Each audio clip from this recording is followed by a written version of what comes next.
So I'm out on this morning's adventure really, to start with at least, to try and take a better photograph of one that I've previously got.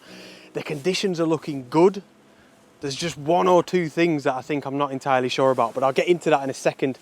I'd like to start off today's adventure by saying a massive thanks to Valorette for sponsoring today's video. If you don't know who they are, they make these wonderful photography gloves. I've got my hatchet model on today. We all have that problem as landscape photographers with normal gloves, where we obviously still want to use our camera gear. We're ripping the gloves off so we can use the touchscreen and all the buttons and stuff. Mint thing about Valorette's gloves is they've got these little flaps here that flip back, and then they've got little magnets that hold them in place on the finger and the index finger, sorry, and on the thumb. So you've got full dexterity of all your camera gear. They've got all different models to suit different types of winter, whether it's deep winter or mild winters, you know, that sort of thing. Absolutely fantastic. I've used them for about 3 years now. I wouldn't be without them throughout winter. If you'd like to go and check them out, go to photographygloves.com. I'll leave all this in the video description below. And they've been kind enough to give me a free shipping code for you guys. So if you just use the code Henry at checkout, that'll get you free shipping, which is quality. So another big thank you to them.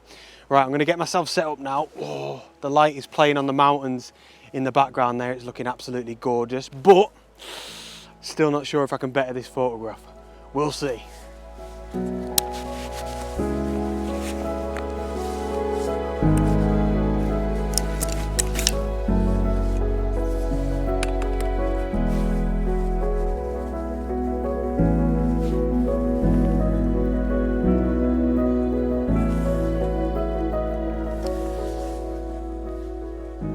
Oh, mate, honestly, the light, the weather conditions in general are so changeable this morning. It's exactly why I'm out, to be fair, but yeah, it gets the nerves jangling a little bit. We've had a flash of light exactly where I want it. It was just as I was setting up then, and I think I've managed to grab it because, like, the rain's coming in now. I'm having to get a wobble on, over weather them. I can see the stormiest looking clouds heading right towards us.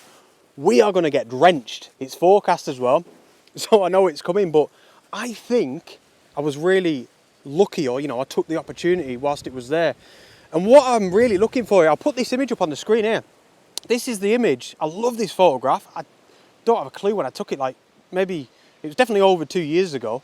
By the way, I never have a clue with things like that. Some people reel it off.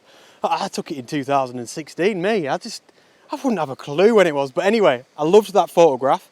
And if you can't tell, that was taken in spring.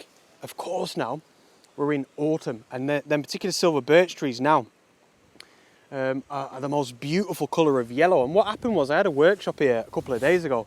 And autumn, in this area at least, just hit overnight, it seemed. Honestly, it just came out of nowhere. And I noticed this scene. And I thought I'll have to come back and try and, you know, get a better version of this, or at least an autumn version of it, you know. And all I've been waiting for was for the sunlight to light up them yellow silver birch trees in the foreground. That is it. I've got the long lens on, or the 24-200 at a long focal length. I'm at about 100 millimeters, basically just framing it up as I remember that last composition, you know, the spring version, zoomed in slightly so them silver birch trees become my foreground. And then we've got the ever beautiful Langdale pikes off in the background, looking so sinister, black, beautiful moody clouds. Here is the rain, you little beauty. It's exactly why I'm out. But like I said, what was in my mind's eye, what I was envisaging before I even come here today, was silver birch trees in the foreground, lit up by sunlight, and then the rest of the image was just gloomy. And I think I just got that. Absolutely unreal. Not a clue what the settings even were. There we go. There we go. Classic Lake District. It was sunny a minute ago. F11, ISO 64 and 1/13 of a second. I think I was lucky to get it. I was in the right place at the right time. Fingers crossed on this beast.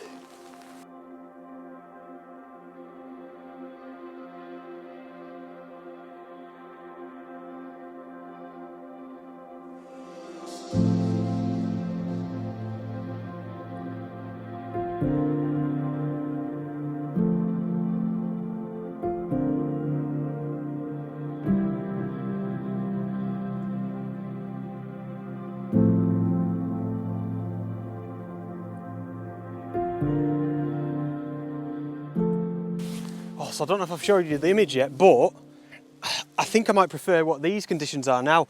There's no light in the foreground, but look, there's kind of like this amazing patch of light in the background that's breaking up amongst all of them moody clouds. It's wonderful. So it's kind of like the opposite of what I wanted in terms of the light, at least, you know, that the foreground's dark and the background's light, opposite of that spring photograph that I showed you.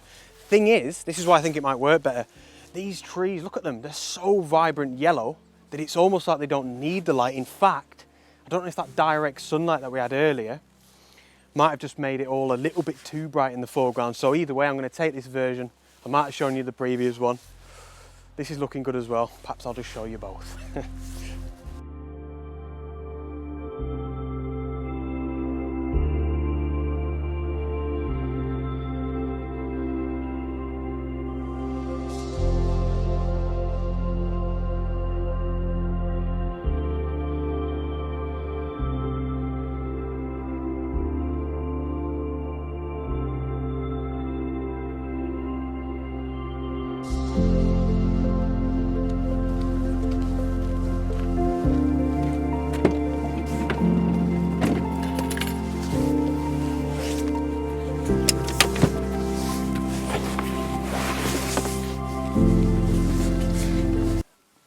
Right, so I was just about to say that I've come back to the van for a bit of shelter because of the rain that keeps passing through, but it's gone sunny again now, man. There's rainbows all over the gaff. Oh my gosh, unreal. Like I said, this is exactly why I'm out now. I'm going to drive to another location just now in a second, and yeah, that was the plan really. I've come to this location that I know really well. Like I said before, I know autumn has arrived here now, so I can just mince about the gaff, you know, with the camera, and that's exactly what I'm going to do. I was going to go to Scotland this week actually in the van, and just spend, you know, 3 or 4 nights there until, like I said earlier as well, that I just realised that autumn had arrived in the Lake District with a bang. So it just felt a bit daft to go somewhere else where, you know, conditions weren't guaranteed, autumn colour wasn't guaranteed. So yeah, I'm just going to stick around here. Speaking of the van, I have put a sink in. Those of you that follow me on Instagram probably seen how I installed it a little bit. But yeah, that is, I was just thinking about this then, I wanted to mention it. I'd say the van, I don't think it'll ever be finished. I don't think it'll ever be complete, but it's at the stage now where I wanted it, I suppose. Everything's in. There's loads of little things, little niggles. I'm looking around now that I want to change. But I will probably do a little bit of a van tour video, you know, one of those beasts soon enough, because I know a lot of you are interested in the van and I never talk about it, do I? So yeah. Anyway, back to the photography. I'm going to drive to this other spot now, see what the rest of the day brings. I think it's going to be a beast, let's put it that way.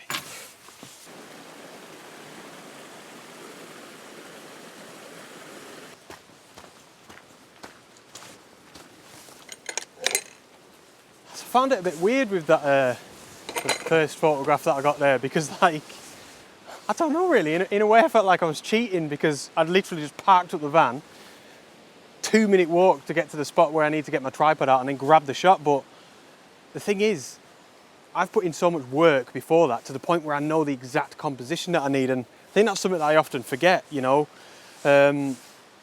That's a big part of photography, whether it's scouting locations, whether it's having like a local knowledge of an area to the point where you know exact compositions and stuff.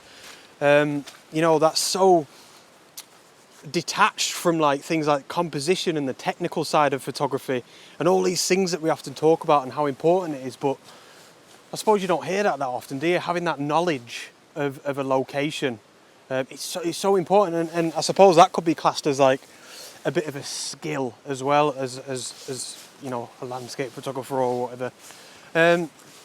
Now, as a bit of a contrast for the rest of the day, I haven't a clue. I'm sort of delving into areas that I've never really been, in a wider area that I know well, if that makes sense. So I don't even know what types of photograph that I'm going to get. You know, you can see we're obviously in a bit of a woodland here. There's fields, there's fells, there's absolutely all sorts around here. So I think I probably will stay quite near the van and see how it goes, and maybe just keep driving around every now and again. Make the most of these conditions more than anything. Right, let us continue.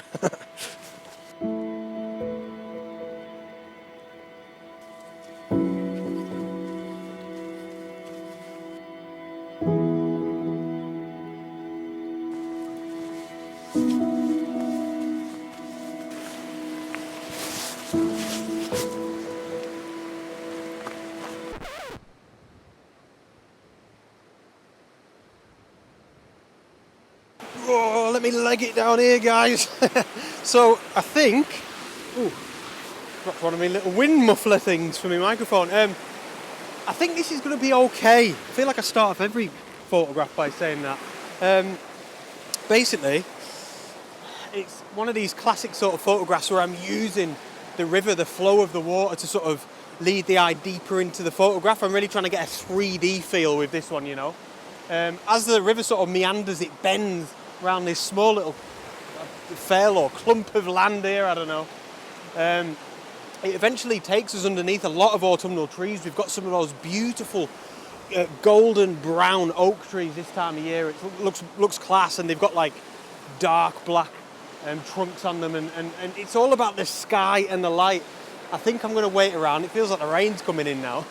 But I have grabbed 1 or 2 photographs when the light was nice. However, I don't feel like the composition was as good as it could have been when I got them shots.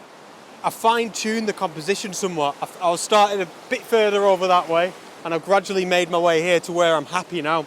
This composition is with the wide-angle lens at 20mm. I needed just a little bit more of a wider angle. I've got the polarizer on, which here is working an absolute charm. Let me tell you, it is cutting off all of that glare, especially when the light was out, to capture all the detail in this water. And it's all about these little white sections, these rapids. And like I said, as the river makes its way round. There's the rain. Brilliant. I feel like it's a scene that does need light, so I'm going to wait around a little bit.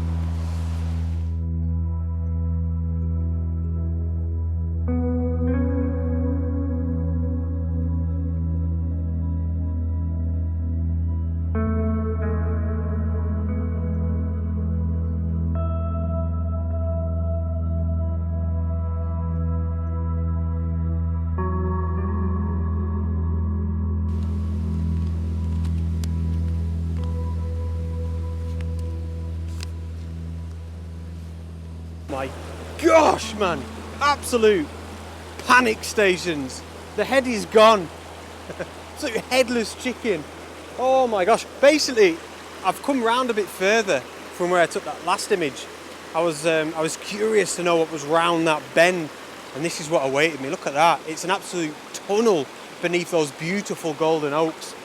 It was one of them where the composition kind of presented itself to me. Now, on that note, yeah, it really feels like one of these compositions. I'm sure you can relate with this, where I'm only about 80% with it, but I don't have a clue what it is that's wrong with it. I think it might be the balance. The balance feels a little bit off maybe, but I'm just going to go with it. I think it might just need a little bit of a crop in post, but we'll see. It's all about the light again. Look at it now. It's so gloomy, man. But the light was shining into our little golden oak tunnel down there, and it was really nice, you know, even though we're still sort of middle of the day, because that light, because that sun is coming in and out of the clouds. The light was quite diffuse, you know. It wasn't too bad at all. It wasn't too harsh. Now, I was in at about 50mm, just trying to zoom down into our lovely tunnel there. 1/5 of a second to capture the movement of that water was absolutely perfect in this instance. I had to shoot at f/16 because I had no time to get the ND filters on, but that's absolutely fine.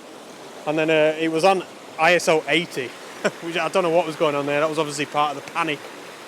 But a beautiful like composition, I think, or beautiful scene at least, where we've got these incredible golden oak trees, like I've said, framing the top of the photograph, you know, then black trunks, and then obviously, again, same as the last image, the flow of that water just taking us beneath them. Absolutely wonderful, and it was like a tunnel of light. So, fingers crossed. Ugh.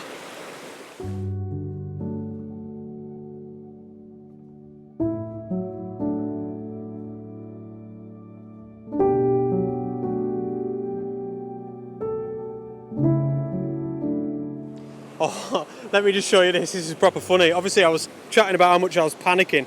Look at the mess. Look at the carnage that I've come back to. Look at the state of my bag. That is pure and simply just panic in a picture. We've got a frigging oat leaf chilling in there.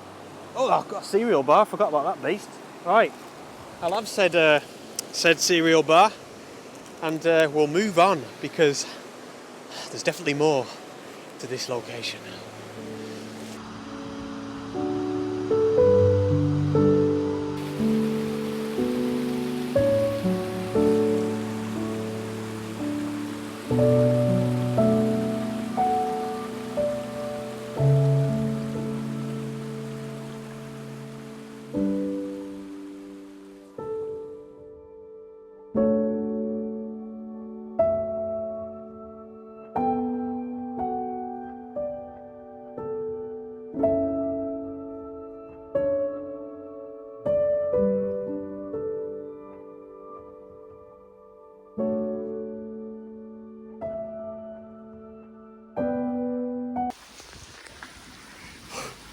So a complete and utter turn of events.